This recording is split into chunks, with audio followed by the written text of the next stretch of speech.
एक राजा बहुत बलवान था। उसने अपने शत्रु पक्ष के राजा का नाश कर दिया। उसका अकेला लड़का था और उसकी मां। अब हर समय शत्रु पक्ष का राजा इस चाल में रहता था कि उस बालक को मार दें तो निष्कंटक अधिकार। और उसकी मां बड़ी भागवत थी, रात दिन भजन करती, भगवान से प्रार्थना करती कि भगवान मेरे बालक की रक्षा करना। और भगवान के जो सिद्ध संत होते हैं भगवत स्वरूप होते हैं। उन्होंने विचार किया, संत के हृदय में एकदम भजन में बैठे थे उसी राज्य में, विचार एकदम आया कि अच्छा भगवान का आदेश है तो लीला करनी पड़ेगी। और लीला का उस समय इंतजार करने लगे। तो जो राजा बलवान था, जिसने शत्रु पक्ष के राजा को मारकर उसके लड़के को मारने को ठाना था, उसकी राजकुमारी थी, उसके स्वयंवर की रचना की जब बात आई, कमंडल उठाया, लंगोटी कस के बांधी कमर में, पहुंच गए दरबार में। और वो परिचित थे तपस्या और उनके भजन से। जे भी देखा तो साष्टांग दंडवत राजा हुए। देखो, बाहरी आचरण से कैसे भी नहीं जाना जा सकता महात्मा के स्वरूप को, उनकी लीला को। राजा को मालूम था कि ये बड़े प्रसिद्ध और तपस्वी महात्मा हैं। राजा ने तत्काल अपनी कन्या को बुलाया, प्रणाम करो आप, महाराज आए हैं।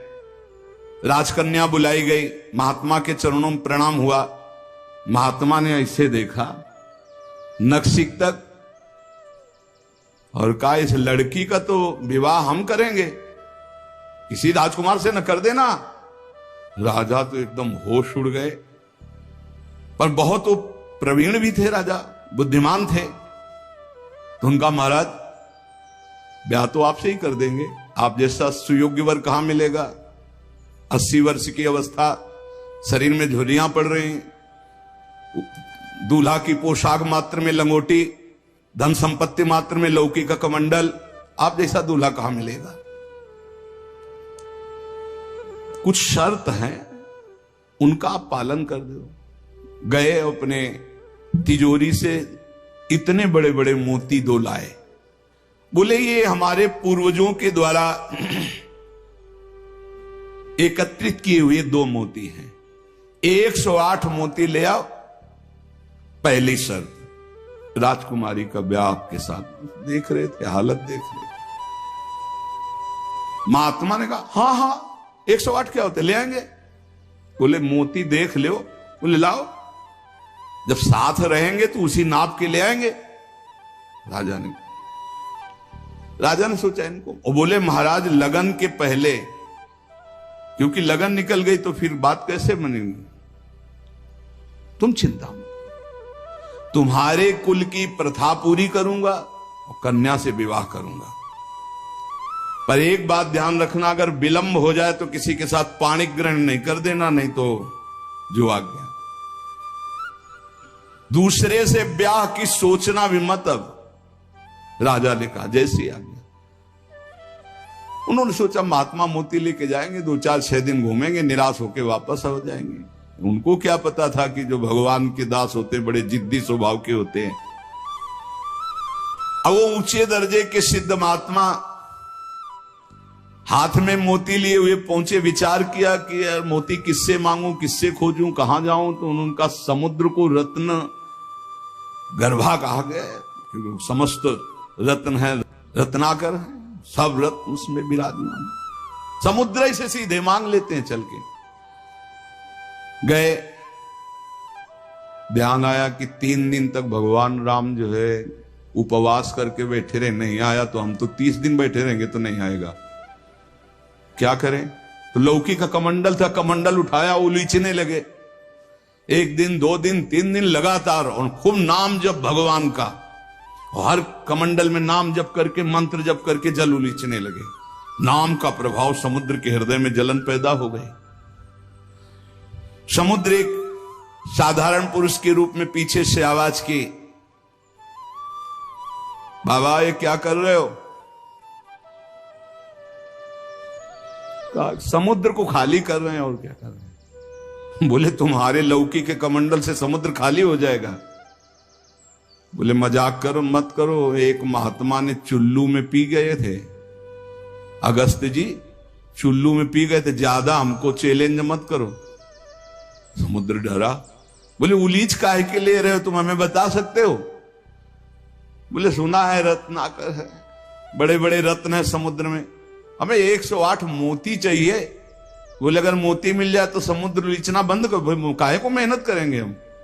बोले वो तो हम दे रहे हैं तुम्हें, दिखाओ मोती। मोती निकाले हुए से ढेर सारे मोती, एक लहर आई, नाप नाप के 110, क्योंकि 2 वो और 108 झोली में डाले। समुद्र ने कहा और भर लो। बोले हम अकिंचन महात्मा है, हमें नहीं चाहिए, ये दुल्हन लेने के लिए शर्त है, इसलिए हमने इनको लिया है और जा रहे हैं। महात्मा जी बड़े गर्व से गए, भगवान की जय जयकार की। राजा देखते ही समझ गया मोती मिल गए, क्योंकि बहुत मुस्कुराहट है। अब गणित लगाई, लड़की को कैसे बचाऊं। बोले हाँ महाराज। बोले ये ले 110, 2 ही तुम्हारा 108 है। बोले महाराज जी आपसे कहा था कि कुछ शर्तें हैं, एक तो पूरी हो गई, दूसरी एक कि हमारे शत्रु पक्ष के राजा का वध तो मैंने कर दिया, उसका एक लड़का है, उसकी खोपड़ी तुम हमें ले आओ। महात्मा जी ने विचार किया कि सारा खेल भगवान के इशारे से तो उसी की रक्षा के लिए हो रहा है। भगवान ज्ञान समुद्र है। बोले अवश्य उसकी खोपड़ी लाके देता हूं अभी। उसका जो कुमार है उसको हर समय मंदिर में बैठाल करके खूब कीर्तन भजन करवाती उसकी मां, क्योंकि उसको पता था भगवान ही समस्त मंगलों का विधान करने वाले हैं। अब महात्मा जी उसके राज्य में गए, जे ही राजमाता ने देखा दरबार में संत आए, प्रणाम किया, महल में ले गई, बढ़िया उनको भोग पवाया और कहा प्रभु आज्ञा कीजिए, कैसे आगमन हुआ, स्वाभाविक दर्शन या कोई आदेश पालन? आदेश पालन नहीं, तुम्हारे लड़के की खोपड़ी ले जानी, तुम्हारे जो दुश्मन राजा है उसने मंगाया है। सहम गई। तो उनका महाराज मैं तो मां हूं, मैं तो काट नहीं सकती, आप साधु हो, आप काट के ले जाओ, ये लड़का मैंने आपको दिया। कहा जब दिया तो काट के ले जाने की क्या जरूरत है, पूरा ले जाएंगे हम, काट के ले जाने की जरूरत क्या है? बोले महाराज पूरा राज्यभार आगामी राजा यही है, और आज तक मैंने भगवान की आराधना की अपने पुत्र की रक्षा के लिए। संत और भगवान में मैं कभी भेद नहीं देखती, इसलिए आपकी वस्तु आपको समर्पित है, चाहे वहां मार देना, मरवा डालना, या जैसी आपकी रुचि हो। इतनी बड़ी संत पर श्रद्धा। वो मुस्कुरा कर बोले जब हमें दे दिया तो तुम हमें उपदेश मत दो, मुझे क्या करना है पता है।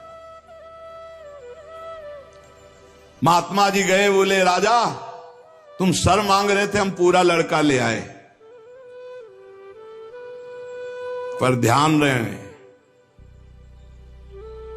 एक भी बाल बांका नहीं होगा, पहले भांवरे फिरेंगी, इसके बाद तुम्हें जो मनावे सो कर देना। राजा ने बहुत खुश हुए, बोले बंदी नहीं, बिल्कुल ऐसे ही राजकुमार की तरह बैठा लो, हमारा ब्याह हो जाएगा, हम दुल्हन लेके चले जाएंगे, फिर तुम्हारा जैसा मनावे वैसा करो। राजा राजी हो गया, सिंहासन पड़ा, राजकुमार की तरह बैठा, दुल्हन सजा, तो सब शर्त पूरी हो गई थी। वर पक्ष की जहां बैठक वहां बैठे महात्मा जी, वही जनाती वही बराती, उनके कौन कोई तो था ही नहीं। महात्मा जी विवाह मंडप के नीचे बैठे हैं, आचार्य आए, पूरा दूल्हा भेष सजाया गया महात्मा जी का, लंगोटी में, केवल लंगोटी कमंडल, संत की लीला। कन्या आई, महात्मा ने कहा रुको, एक बार देखा तुम्हारे योग्य नहीं, हे राजा ये तुम्हारी लड़की हमारे योग्य नहीं। तो महाराज आप ही बोले थे, मतलब आप बेइज्जती तो मत करो, बिल्कुल भावरे पड़ने वाली। लड़के की तरफ देखा, हे यहां खड़े हो बगल में, ये योग्य है, तुम्हारी लड़की की एक, चुप, ब्याह कर इसके साथ, तुरंत अपने तपोबल से उस लड़के का ब्याह करा। बोले सौभाग्य हो गया, जाओ। मां ने आराधना किस बात की थी कि दुश्मन राजा कहीं हमारे पुत्र को ना मार दे, और ये आदेश भगवान ने संत को दिया। तो इतनी बड़ी लीला संत ने रची, और उस राजा से कहा होश में तुम्हारी बेटी का सुहाग है, पूरी सुरक्षा उस राज्य की भी तुम्हें करनी, और अगर हमें सुनाई दिया किसी भी तरह का विरोध, महाराज। कभी कभी भगवान की आज्ञा से संतजन कुछ ऐसी लीलाएं करते हैं जिन लीलाओं को बाहरी आचरणों से आप जान ही नहीं सकते कि मामला क्या है। तो कह रहे हैं कि बाहरी जो लीला है वो तो कोई नाटक का पात्र भी कर सकता है, लेकिन संतों की लीलाओं को बिना भगवत प्राप्त कोई जान नहीं सकता है। हमारे ग्वारिया बाबा वृंदावन के सेवा कुंज गली से मस्ती से में चले आ रहे हैं, यार की मस्ती में। सामने से कुछ बंगाल से एक परिवार आए हुए थे दर्शन करने, उनके साथ लड़की को देखा। 70 वर्ष के होंगे बाबा, ग्वारिया बाबा। बिरज गए, बोले नहीं हम इससे ब्याह करेंगे। अरे बंगाली बोले कैसे करोगे तुम ब्याह, बेटी हमारी हम ऐसे। बोले नहीं। अब तो आवाज हुई तो सब ब्रजवासी इकट्ठा हुए। ब्रजवासी हंसने लगे क्योंकि जानते थे बाबा सिद्ध है और बालवत उनका व्यवहार। बोले लेंगे, दुल्हन लेंगे, इसी के साथ विवाह करेंगे। बंगाली ने कहा तुम चीता में भरो, जहां भरो, हम अपनी बेटी का ब्याह तुमसे। तो बोले नहीं करेंगे। झगड़ा शुरू। ब्रजवासी बंगाली से बोले भैया तुम नहीं जानते, ये सिद्ध महापुरुष है, एक बार हां कर दे, नहीं ये जल जाएगा बाबा। बोले अगर कुछ भी हो तो हम लोग हैं, तुम चिंता मत करो, एक बार हां कर दो। उनको समझाया, अलग ले जाए। बोले बाबा ब्याह के लिए तैयार है। बोले तैयारी की जाए। वो तो घबरा रहा है। ब्रजवासी उनका बाबा पूरी तैयारी है, बस तुम अपनी तैयारी कर लो दूल्हा बनने की। यार नहीं इच्छा तुम्हारी? नहीं। बोले हमारे यार की इच्छा नहीं। चलिए। संतों की बाहरी लीलाएं ऐसी, जो सिद्ध पुरुष होते हैं उनको लोक व्यवहार की, क्योंकि वो अब सबको भगवत स्वरूप देकर एक आनंद लीला उनकी चलती रहती है। तो कह रहे कि नाटक करना गंभीरता का, ये सब ये तो नाटक पात्रों में हो सकता है, लेकिन भगवान के संतों की अभिनय की बुद्धि नहीं होती, वो स्वाभाविक भगवत प्रेरित लीलाएं उनकी होती रहती। बोले मिताहार,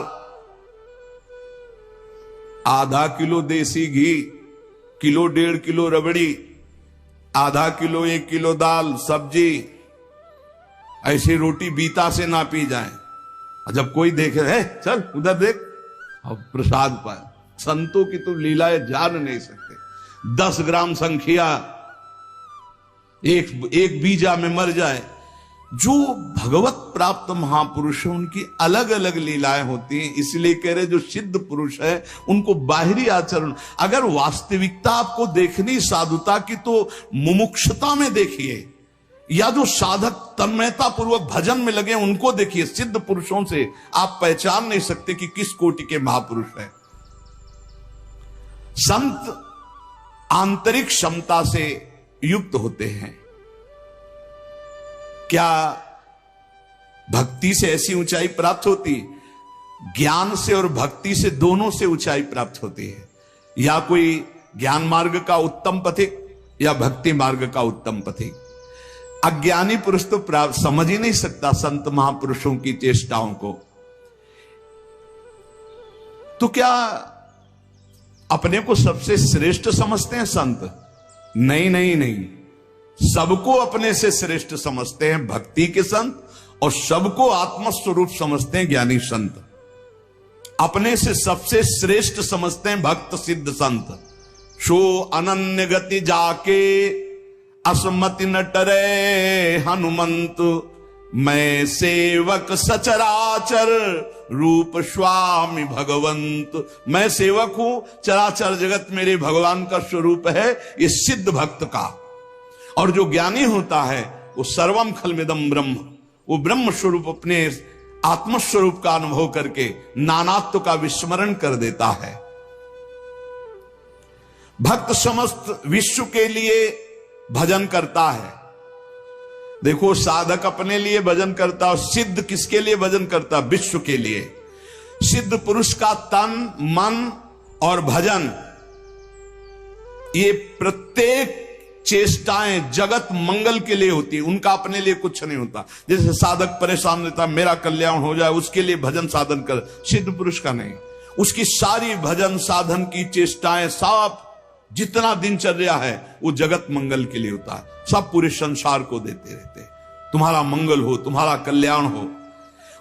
उनके पास कोई चीज नहीं रहती, कोई चीज नहीं, सब पर भगवान का अधिकार, सब भगवत स्वरूप जगत, इसलिए अपना कुछ नहीं।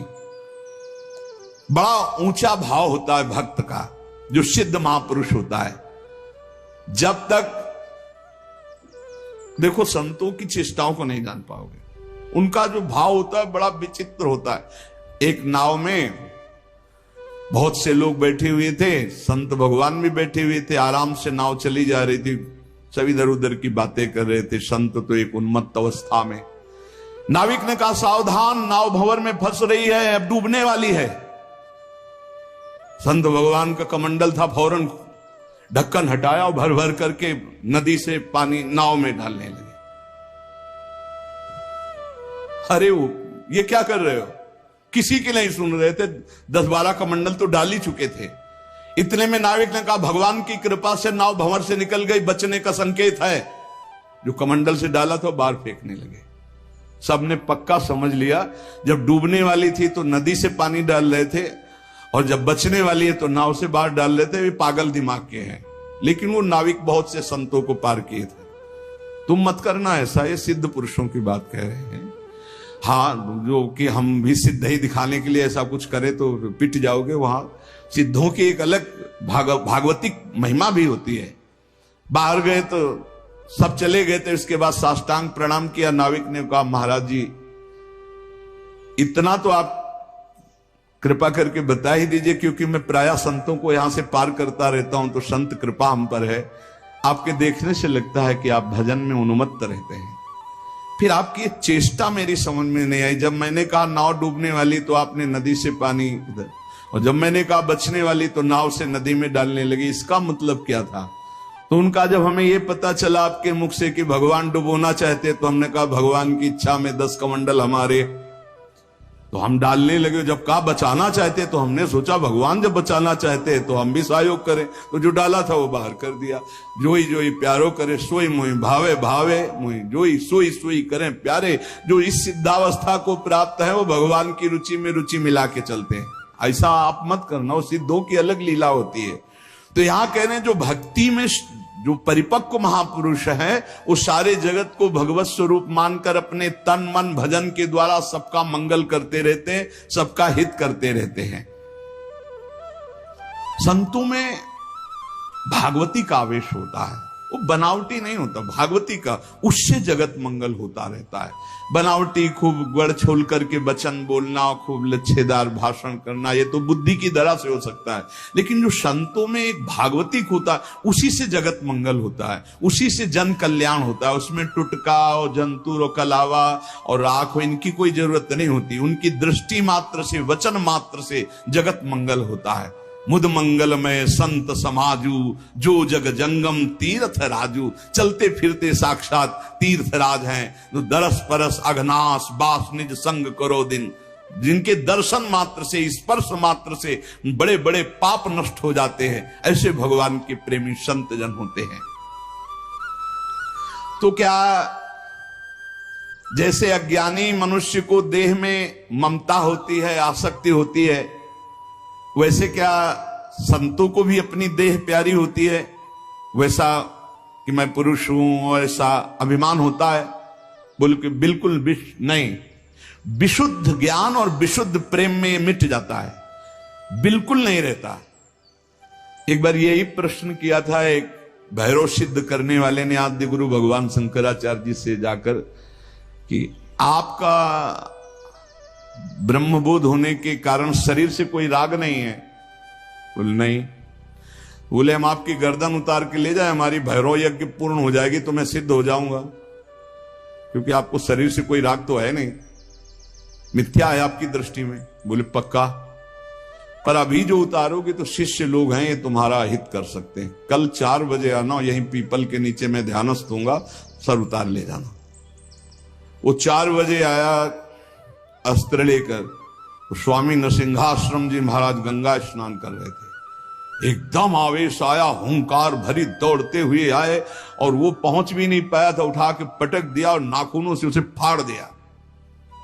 फिर एकदम आवेश शांत हो गया। तब ये भगवत आवेश, ये जो बड़े महापुरुषों के चरित्र हैं, ये बड़े शिक्षास्पद भी होते हैं और ये अलौकिक भी होते हैं। कभी कोई महापुरुषों की नकल न करे, हमारी प्रार्थना है, कभी नकल न करे कि हमारे गुरुजी ऐसे, तो नहीं, जो गुरुजी के उपदेश है उनके अनुसार चले।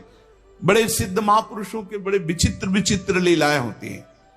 महापुरुषों की बाह्य चेष्टाओं को बिल्कुल नहीं समझा जा सकता, इसलिए कभी उनकी परीक्षार्थ ये जांच न करे कि हम बाहरी आचरणों से उनको, हम आपको सत्य कहते, बड़े बड़े महापुरुषों से मिले, आप कदापि नहीं जान सकते, कदापि नहीं जान सकते कि ये किस कोटि के महापुरुष हैं, किस कोटि के महापुरुष है। बहुत बहुत ही बड़े बड़ों को संशय हो जाए कि ऐसा नहीं हो सकता। जैसे भक्त संपूर्ण विश्व को साक्षात अपना इष्ट देव मानता है, काम पड़ने पर विश्व हित के लिए प्राण त्याग सकता है। क्या ज्ञान मार्ग में चलने वाला सिद्ध महात्मा भी ऐसा कर सकता है? हां।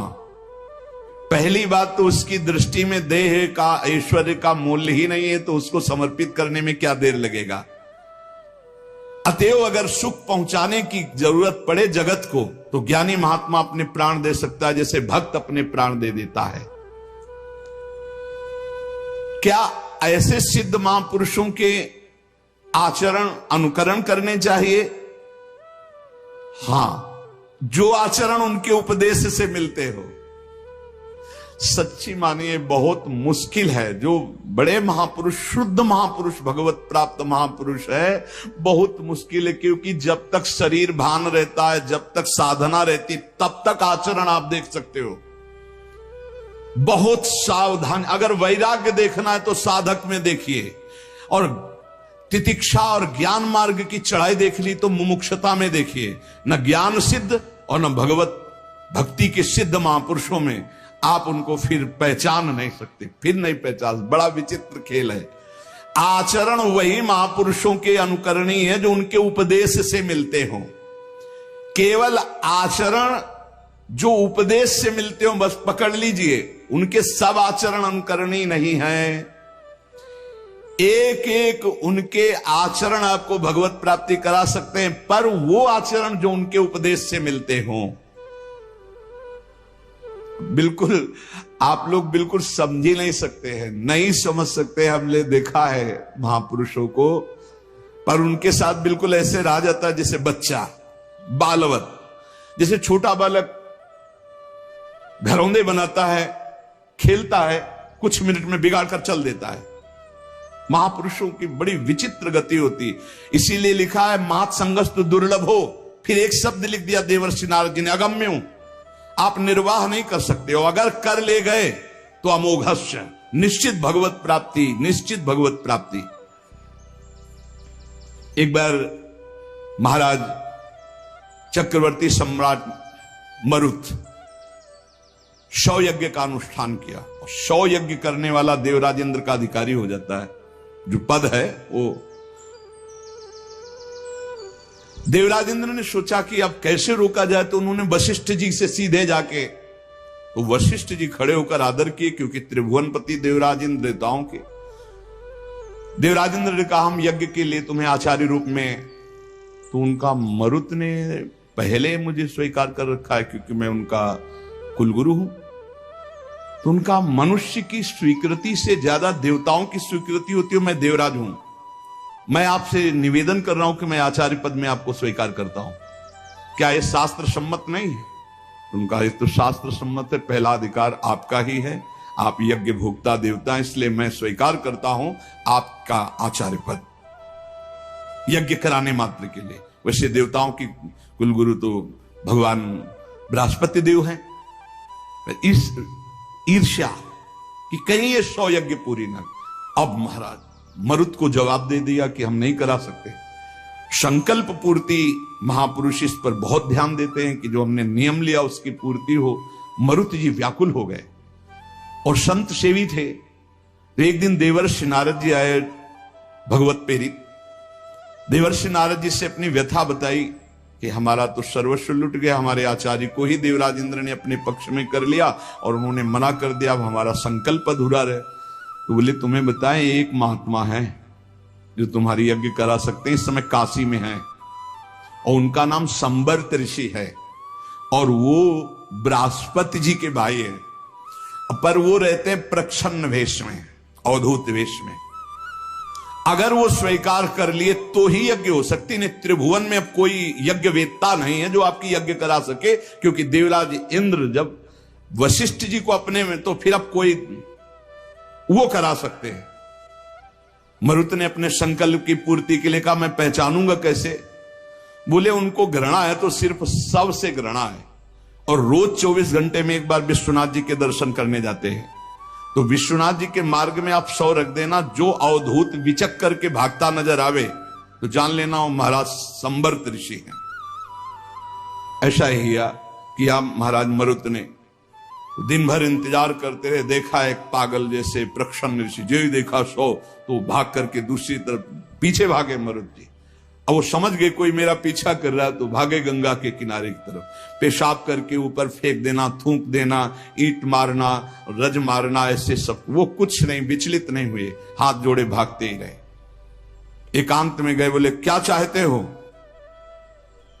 बोले महाराज मेरा नाम मरुत है, मैं आपको आचार्य पद पर स्वीकार करता हूं, यज्ञ कराना चाहता हूं। देख ले समस्त देवता तेरे खिलाफ हो जाएंगे और अगर तूने मुझे फिर आचार्य पद से हटाया तो तुझे भस्म कर दूंगा। अगर मैं आचार्य पद पर बैठा रहा तो किसी भी त्रिभुवनपति की ताकत नहीं है कि तेरी यज्ञ में विघ्न पैदा कर सके। बोले इसीलिए वर्ण कर रहा हूं, प्राण चाहे चले जा, मैं आपको नहीं छोड़ सकता। संवर्त ऋषि आचार्य रूप से जब यज्ञ के लिए बैठे तो अग्नि देवता आए, उन्होंने कहा आहुति स्वीकार नहीं करेंगे, बंद कर दे, मरुत यज्ञ को बंद कर दे। तो संवर्त ऋषि ने कहा तुम मेरे मंत्र से आवाहन करने पर स्वीकार करोगे, अगर नहीं स्वीकार करोगे तो मैं मंत्र के द्वारा तुम्हें भस्म कर दूंगा। तपोबल से अग्नि देवता को भस्म। अग्नि देवता थर्रा के गए, देवराज इंद्र से कहा बहुत बेढप महात्मा है, मंत्र बल से युक्त है, वो मुझे भस्म कर देंगे, मैं थर्रा गया हूं। देवराज इंद्र जेव ही आहुति प्रारंभ हुई, देवराज इंद्र वज्र लेकर प्रकट हुए मरुत को दंड देने के लिए। ऐसे केवल कर दिया तो वहीं वज्र लिए ऐसे खड़े हो गए। बोले जब तक यज्ञ होगी ऐसे खड़े रहोगे और जो आहुति दोगे हर देवता स्वीकार करे। बोले हर आहुति स्वीकार करेंगे, ऐसे कब तक वज्र लिए खड़े रहेंगे, आप कृपा करो। तो जो भजन में डूबे हुए अवधूत कोटि के महापुरुष हैं, बड़ी अपार सामर्थ्य होती है, पर इनके बाहरी व्यवहार, बाहरी आचार ऐसे होते हैं कि जाना नहीं जा सकता। बाहरी व्यवहार, बाहरी आचरण संभाल संभाल करके साधक करता है, चाहे ज्ञान मार्ग का हो चाहे भक्ति मार्ग का हो। और जो भगवत प्राप्त महापुरुष हो गए अब उनको कोई फर्क नहीं। इसीलिए श्रीमद् सुधा निधि में एक श्लोक लिखा है, कर्माण श्रुति बोधितानि नितराम कुर्वन्तु कुर्वन्तु मा गूढ़ाश्चर्य रसास्त्रगादि विषयान गृह्णन्तु मुंचन्तु वा कैर्वा भाव रहस्य पारगमति श्री राधिका प्रेयसा। ऐसे उत्तम रहस्यमय भाव में डूबे हुए महापुरुष। तो क्या इन महापुरुषों के आचरण शास्त्र के प्रतिकूल भी होते हैं क्या, जिन्हें पापाचरण कहते हैं?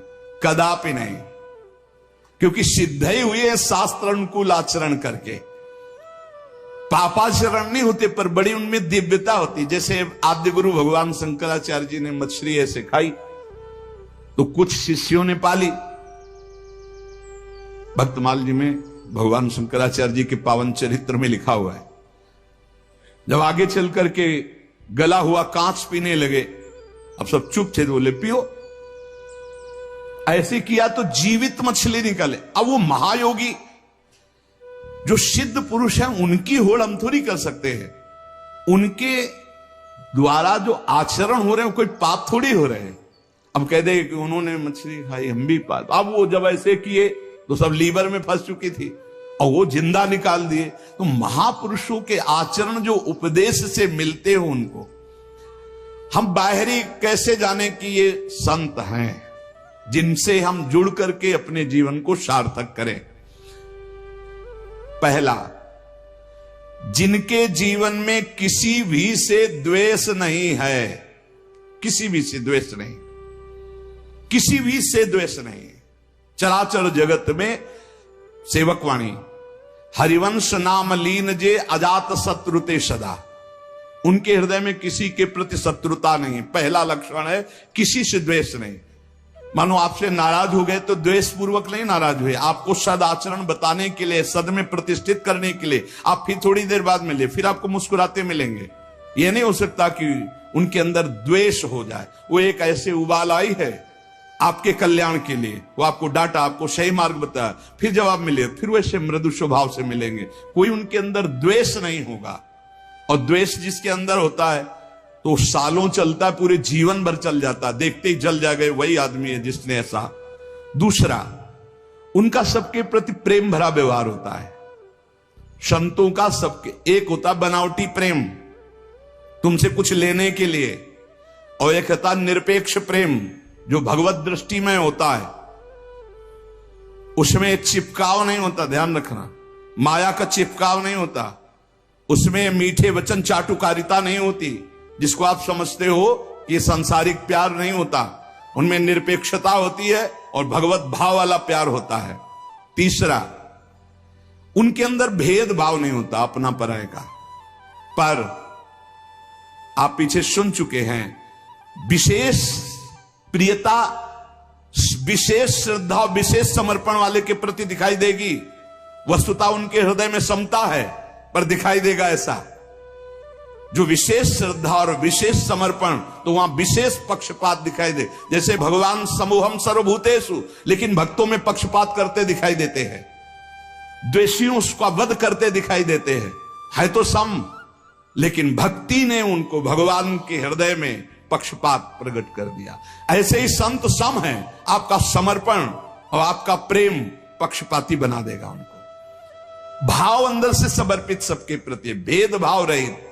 चौथा, श्री भगवान के सिवा कोई अपनापन नहीं कहीं किसी से भी। ये संत की पहचान, भगवान के सिवा किसी से अपनापन नहीं। ये अपने हैं, ये शब्द नहीं। मेरे तो गिरधर गोपाल दूसरों न कोई। संत की स्थिति में, आंतरिक स्थिति में केवल भगवान, और वही सब रूपों में है, इसलिए सबसे प्यार। शरीर मन वाणी में कहीं भी अहंकार नहीं, न शरीर में, न मन में, न वाणी में। सुख दुख में जिनकी बुद्धि स्थिर रहती है वो संत हैं। अपना बुरा करने वाले के प्रति सामर्थ्य है दंड देने की, पर दंड ना देकर उसको क्षमा करना, इस संत का स्वभाव है। सामर्थ्य है, अच्छे से दंड दे सकते हैं, तप के द्वारा दंड दे सकते हैं, समाज के द्वारा दंड उनको दिला सकते हैं, लेकिन वो क्षमा करेंगे। संत का स्वभाव दंड देना नहीं। अनुकूल और प्रतिकूल वस्तु या परिस्थिति या व्यक्ति या स्थिति में बराबर संतुष्ट रहना। चाहे अनुकूल परिस्थिति हो, चाहे अनुकूल व्यक्ति हो, चाहे अनुकूल घटना हो या प्रतिकूल परिस्थिति हो, प्रतिकूल वस्तु हो, प्रतिकूल घटना हो, वो समान स्थिति हृदय की रहना। चित्त का निरंतर योग युक्त रहना। योग युक्त किसे कहते हैं? निरंतर भजन चलते रहना। तेसाम सतत युक्ता नाम भजताम प्रीतिपूर्वकम ददामि बुद्धि योगम तम। निरंतर भगवान के चिंतन में डूबे रहना संत का लक्षण। चेहरा बता देता है कि भगवान में डूबा है कि संसार का चिंतन हो रहा है। जो भगवान में डूबा होता है उसकी एक अलग अलौकिकता होती है, उसके नेत्र, उसके मुखारविंद से एक आभा प्रकट होती रहती है जो भगवान